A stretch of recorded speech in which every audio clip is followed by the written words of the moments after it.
This is your Thursday Daily Delivery. I am Michael Rand. Good to be back with you again today on another nice day. Lots to get to today, as we often do. Going to get to some wild stuff. Had Sarah McLellan talk to her on Wednesday. Play that for you in a little while, just talking through the Wild's off-season plans, kind of how the season ended with the disappointment in the playoffs and what comes next for this team. So we talked through some Kevin Fiala scenarios. Are they really going to pursue and get Marc-Andre Fleury back? How do they improve a power play and penalty kill that really let them down all year and in the postseason, especially considering they don't have a lot of room to maneuver under the salary cap? Does that mean trades? Does that mean improvement from within? What does that mean in terms of how they get better next year instead of just standing still, treading water, hoping for the best in the playoffs? Because, this was a very successful year, but it ended in very familiar fashion with that first round playoff exit. So we'll get into that in a little bit here. Minnesota United result from yesterday, we got to talk through that a little bit. The Wolves pursuing a new candidate for their president of basketball operations job, an interesting name to hear in that role, so we'll get to that in a little bit, and maybe a little Vikings talk at the end as well. But first, what did I miss?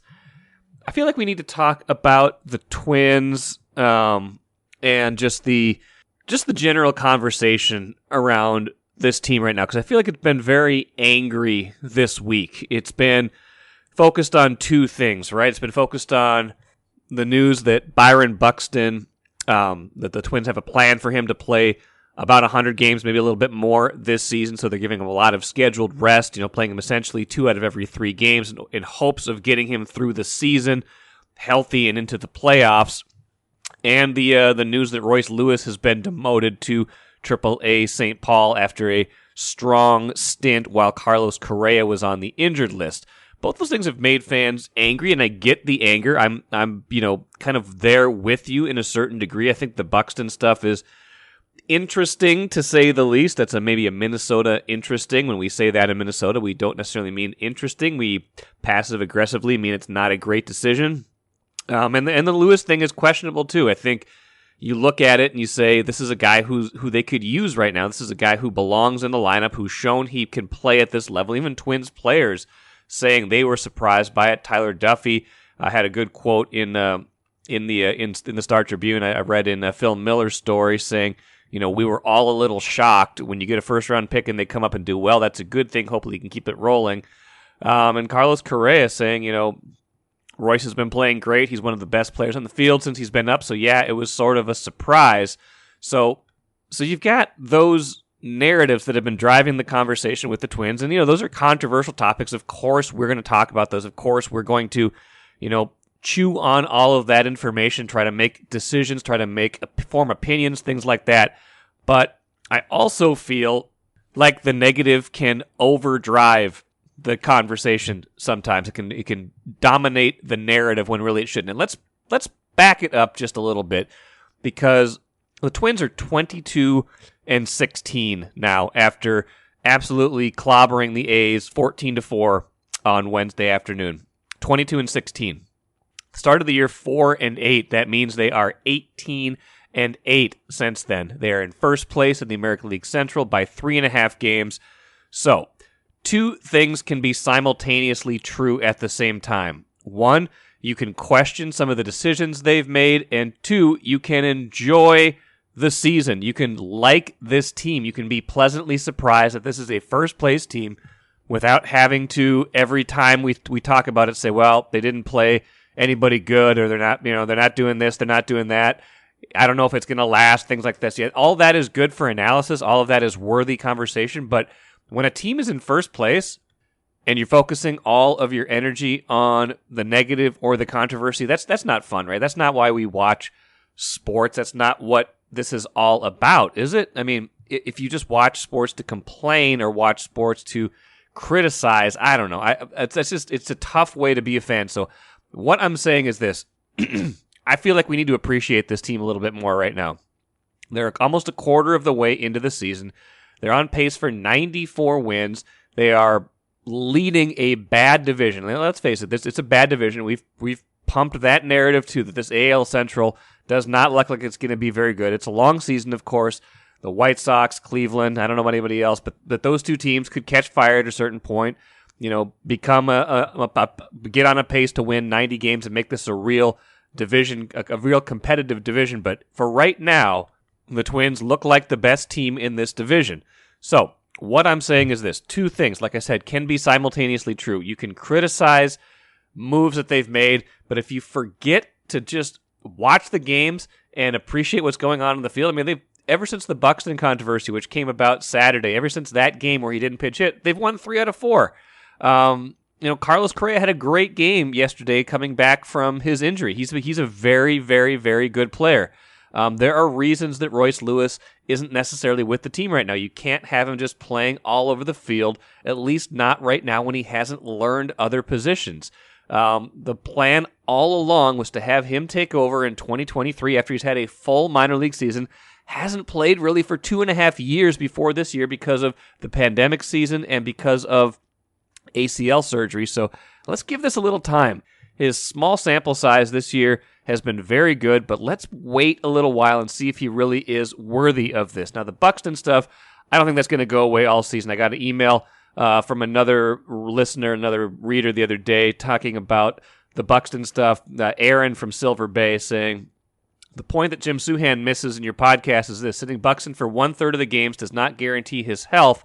He can hurt himself in 10 games played. All it guarantees is the Twins' best player isn't doing anything to help the team win in those 1/3 of the games missed. And that is the problem with Baldelli and the current management. Having a player who is signed to make $100 million and then saying he won't play in 1/3 of the games in order to rest is a slap in the face to every working person who works all year long for $40,000 not playing a game. That person has to pay $500 for 4 tickets for his family to attend a game, buy hot dogs and soda and a souvenir plus parking, and they don't get that. It's offensive to the average working person to hear that, and the Twins need to remember that. That can be true at the same time as you enjoy this season.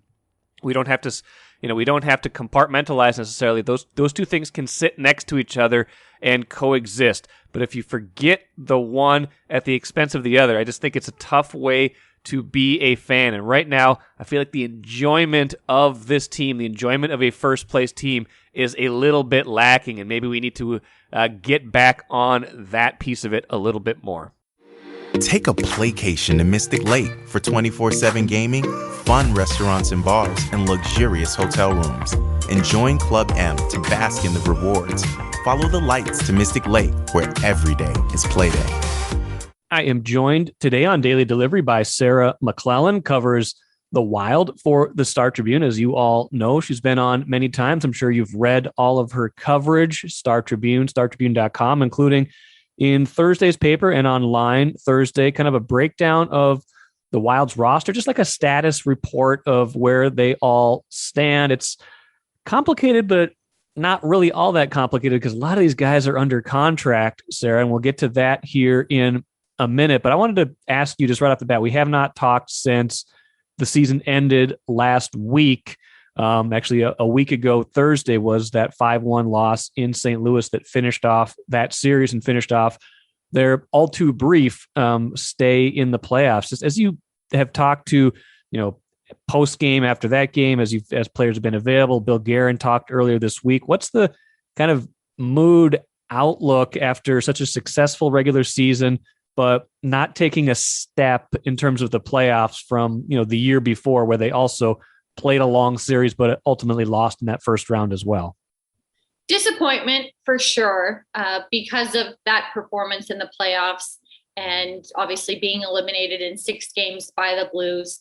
But I think another takeaway was just kind of maybe how uncharacteristic for the Wild this letdown was, in terms of this was a team that all season long, to get to this point, to be second in the Western Conference and hosting a first round playoff series, had built its success on being able to overcome adversity and being resilient and being able to just find a way and persevere, especially in difficult situations like falling behind in games, falling behind and needing to rally in a third period.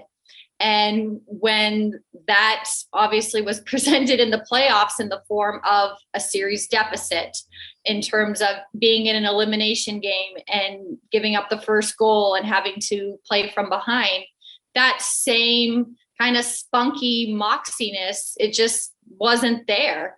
The Wild struggled, obviously, when St. Louis kind of took hold of the series, and especially I think going back to game 5, to be 2-2 going into the third, a very quick goal early in the third by Vladimir Tarasenko. And the Wild didn't have an answer for that. And then you saw even more uncharacteristic kind of breakdowns in its own end. And obviously the offense wasn't there, and scoring had headlined this season. Scoring was a big part of this team's identity, and the team just couldn't generate that offense. So you're right.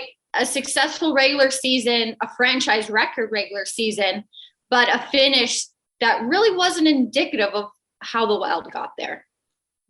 Obviously one of the big stories of the postseason, aside from, how momentum turned in game 5 and carried into game 6, was special teams. And that was, we knew that was going to be a storyline going in. You wrote a lot about it, and it was absolutely correct. St. Louis ended up scoring, I believe, 8 power play goals. Wild had 4, and they both had about the same number of chances. So it wasn't like just a parade to the penalty box for either team. St. Louis had a top 5 power play and a top 5 penalty kill coming in. The Wild had bottom half in both. Knowing what we know about the roster, it's, probably going to have to be an improvement in those areas from within. The power play is the baffling one, since they're such a good 6-on-5 team, since they're such a good 5-on-5 team. Why aren't they good 5-on-4? And the penalty kill feels like it maybe could be more of a systems thing than anything, but how do they improve internally and with, units that frankly have struggled, not just this year, but, in some of the years past as well? It's probably going to mostly be the same personnel too, because so many of those players that were playing on the power play and special teams and the penalty kill are under contract. So if the personnel is going to be pretty much the same, I think pretty much only the option that could change is kind of the scheme and the setup. And I think that is something that is obviously on the Wild's radar, is improving those areas. It was something even Coach Dean Evason mentioned, is that, there's only so many setups and kind of strategies that a team can utilize. But it's something that they have to switch up and try to find, obviously, a better formula for this group. I think the power play struggles were most baffling because these were players that at 5-on-5 were scoring at a incredible rate and obviously having career years. And then you put them in a situation where they have an advantage. They have one more player on the ice, and it just didn't connect. It just didn't translate.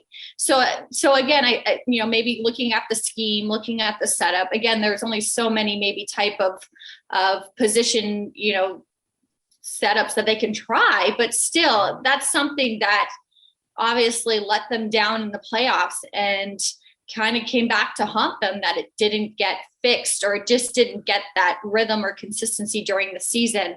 And same with penalty kill too.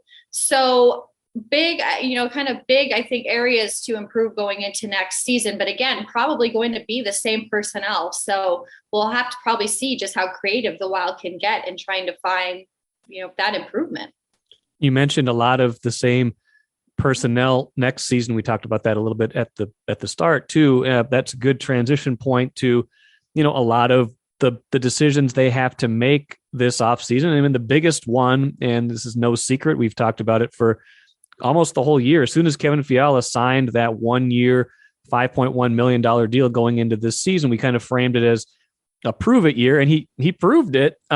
But the Wild probably kind of knew all along that it was going to be hard to afford Kevin Fiala based on, like we said, the buyouts from Zach Parise and Ryan Suter costing $8 million more next year than they did this season, and add another couple million to those in the 2 years after that. As you think about this, is there any way that Kevin Fiala is here next year? Because it sure didn't sound like Bill Guerin was too optimistic about that. It's just kind of the reality of the business at a certain point. Uncertainty was how he described it. And that's very fitting for this situation because the math makes it look very difficult to try to re-sign him. He's obviously coming off a 1-year, $5.1 million contract and played clearly well enough to merit a raise, but the budget is tight. And the Zach Parise and Ryan Suter buyouts are eating up more of the team's cap space. And so there really is just less spending power for this team. And that could cost them Kevin Fiala in the way of them having to trade him because they simply cannot afford to keep him. We'll see how this offseason transpires. It's still obviously very early. I know right now Bill Guerin had said he isn't actively trying to create more cap space and free up cap space, which obviously would mean moving out contracts. But that is obviously an option that the team would have was, to trade someone to create more flexibility. But it's just the reality that this team is dealing with and is going to be dealing with as the cost of these buyouts escalate. And, Bill Guerin just said this, basically, this is their situation. This is their reality. They're going to deal with it. And this is basically the first real summer where that pinch is felt. And obviously it coincides with Kevin Fiala contract being up, and it very well could lead to his exit.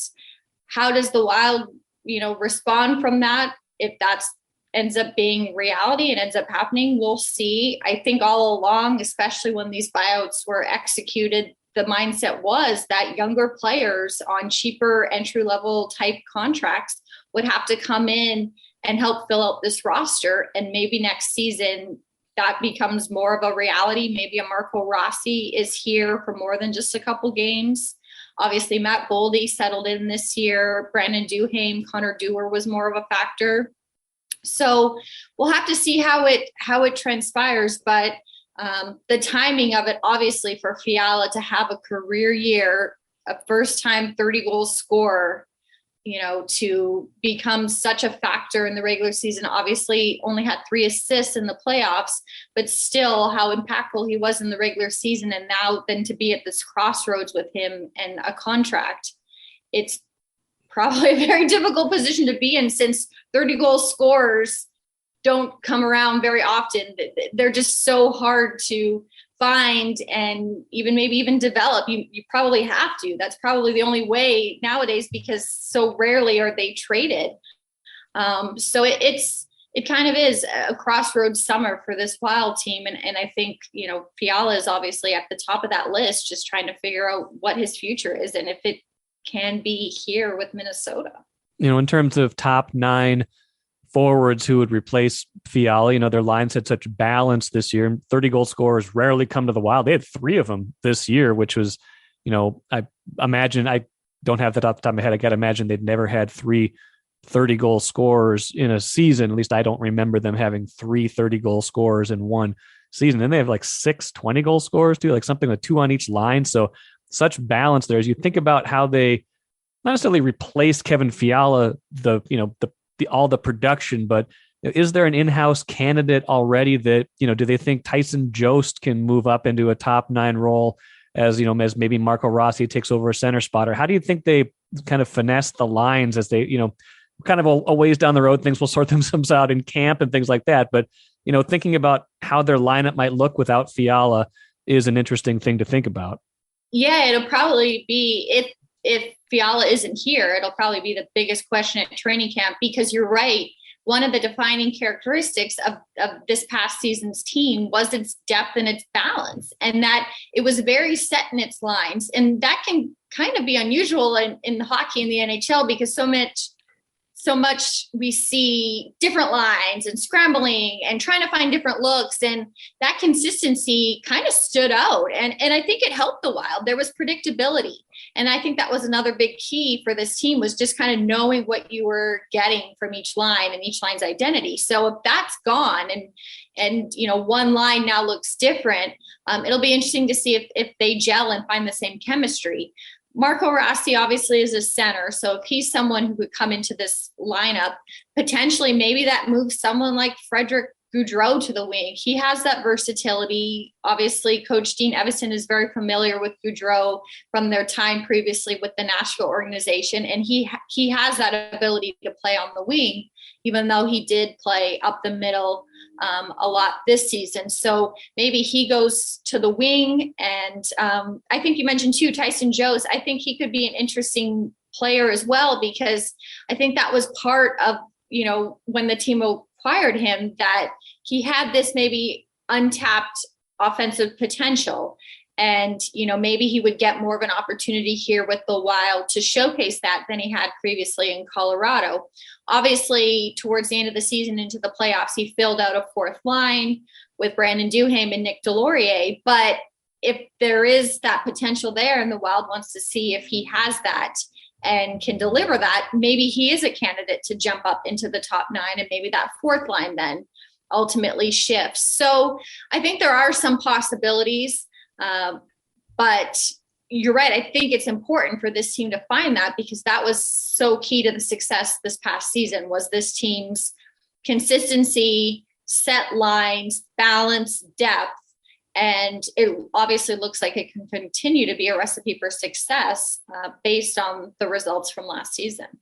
Last thing for you, Sarah, the biggest interesting thing I think that Guerin said Tuesday that surprised me a little bit was the idea that Marc-Andre Fleury could come back. I mean, he was we assumed he was kind of a rental, 37-year-old veteran acquired for a big playoff run. That didn't happen, obviously. Not all his fault, not even mostly his fault. I think I played okay in the playoffs, but with Cam Talbot only under contract for one more year and any kind of bridge to a future goalie being maybe a year or two away at least, it's an interesting possibility. It's someone they know now that they've gotten to know a little bit better, but it's still, it's not going to be cheap, and you're already paying Talbot a veteran salary. So how exactly does that work, given what they have and what they would have to spend on Marc-Andre Fleury? We will see, because we know what the math looks like now. We'll see if they need to create any cap space to try to pursue Fleury, but that is on their radar. Bill Guerin said they will try to re-sign Marc-Andre Fleury, and Fleury said he will consider re-signing here. So we'll see if something gets worked out, but you're right. It obviously would give some clarity to a position that really has been in flux since the arrival of Fleury and the departure of Capo Kakkonen. Obviously, Cam Talbot is the only one obviously under contract for next season, but how does the on-ice sharing work then? It was a rotation, pretty much a game-by-game rotation for a while between Fleury and Talbot, until Fleury kind of took over more towards the end of the regular season, and then obviously played mostly in the playoffs until Game 6. Dean Evison said that it really was Fleury's championship experience, having won 3 Stanley Cups, that, in his words, tipped the scales in Fleury's favor to start in the playoffs. But in the regular season, when they rotated, it kind of worked for the Wild. So it kind of makes sense if the team would want to bring that back and have them kind of share a workload. Kind of kept both goalies sharp, it looked like. They knew the schedule, it seemed like, to kind of figure out what worked for them and when their starts would be. But you're right, figuring out the money, figuring out how much they can afford to pay for that position, especially if they have to fill out some other areas on their roster, and what that looks like with, Jesper Wallstedt signed his entry-level deal, but it sounds like he'll be in Iowa. The team envisions him playing there next season in the minors. So goaltending is a tough position to project, but how long, maybe will he need experience-wise in the minors before he's ready for an opportunity in the NHL? So a position that's been kind of set for the last few seasons is now very intriguing and kind of, under the microscope to see how the Wild adjusts and treats it moving forward. But Fleury obviously, made an impact in a short time here in terms of kind of, like I said, getting in that rotation with Talbot, and then obviously started 5 of the 6 games in the playoffs. The Wild will try to re-sign him, but we'll see if something can get resolved. Well, neither goalie is probably at the point of his career where he should be playing 55 to 60 games either. So it does more, 40-40 split does make a certain amount of sense in terms of keeping both of them sharp and healthy. I know next year won't be quite as compressed, right? You don't have that, you don't have the Olympic break that didn't end up being a break, or that didn't end up being necessary when they didn't go there. So maybe a little bit more chance for any goalie to rest. But yeah, both those guys veterans. So having them share the net does make some sense. It will be interesting to see how Bill Guerin finesses all of this financially and how I don't think there's going to be a dollar that is not accounted for on the cap, because they've got to count every bit of what they've got if they're going to, be as good as he thinks they're going to be again next year.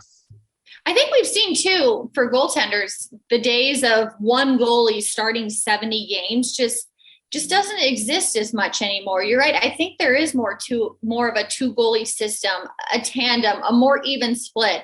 I think teams still have the hierarchy. There's still maybe a starter, but I think this more getting, two goalies in the mix and alleviating this grind of an 82 game season. I think we're seeing that more. So it wouldn't be, a shock for the Wild to try to do that. I just think we're seeing more balance. We talk about balance and depth. I think that extends to goaltending too in today's NHL, just with how fast the game is, how skilled the game is, how talented it is. Having two goalies can certainly help teams, weather the season, weather the grind, and try to combat, which is obviously becoming a very high scoring league. Absolutely. And we'll be watching Colorado and St. Louis. I'm sure the Wild will too, to kind of see, it's not going to be an easy division going forward. Both those teams look like they're going to be pretty good for a while, and there's some depth in that division as well. So they can't just stand still and expect to get better. But a lot of this still to be sorted out, and we will be on it all the way. Sarah McLellan will be writing about it all this offseason, although maybe a little bit of a break at some point here, I hope. Sarah, enjoy any downtime you get, and we'll talk again soon, okay? Thank you. Like I said, you can read Sarah McLellan's kind of player-by-player breakdown, who's going to stay, who's going to go. Not a ton of tough decisions beyond the Kevin Fiala one, and to me, as much as that is a interesting decision, it's not going to be one that takes a lot of thought, because you just can't afford him. I don't think you're going to be able to afford him. It's a hard salary cap. He's going to make a lot of money next season. And that's just the nature of the business. He's a very good player, but he's not an irreplaceable player. And so I think that is the thing that's going to have to give as you consider the rest of this, this Wild roster going forward. Minnesota United had a 1-1 draw with the LA Galaxy on Wednesday at Allianz Field. Beautiful night for soccer. Almost ruined by, the same problems the Loons have had all season long. Jerry Zagoda and I talked about this on Wednesday's podcast, not cashing in their chances. And it looked like it was going to be a loss after having the better chances for almost the whole night. They outshot LA, almost a 2-1 margin, had 8-4 shots on target advantage, but it was still 0-0 after 80 minutes, and the Galaxy get one in, I believe, like the 83rd, 84th minute.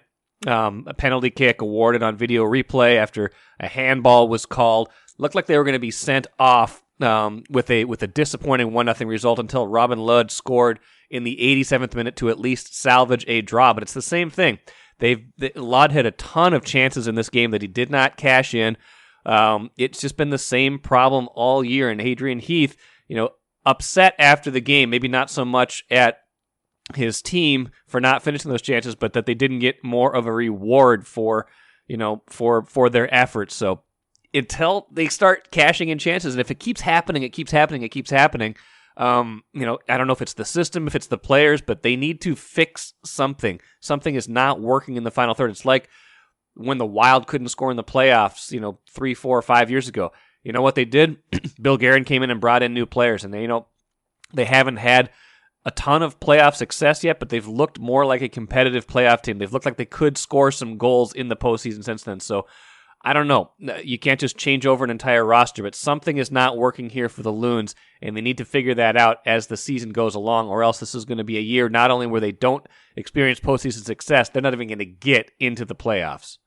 Let's finish with the cooler. Really interesting basketball insider in today's Star Tribune and on StarTribune.com by Chris Hine, talking about the Wolves' pursuit of Tim Connolly, executive with the Nuggets, who's been with Denver, GM and president since 2013. They are hoping to hire him for their president of basketball operations job. They want him to run the team. Interesting dynamics there in play. You got Sachin Gupta, who's been running the team since Gerson Rosas was fired in September, right before the season started. Gupta hasn't made a ton of big moves. He did sign Patrick Beverley to an extension. They retained Chris Finch on a longer-term contract, but aside from that, he hasn't done a whole lot. That said, they've got some continuity going. They've got some good chemistry here. So Chris kind of outlines all those things about the risks and the rewards of bringing in a complete outsider to run this thing. Connolly's made some really good decisions in Denver. He's also made some questionable ones. I mean, he was there when they drafted Nikola Jokic, which is obviously a massive get, a 2-time MVP.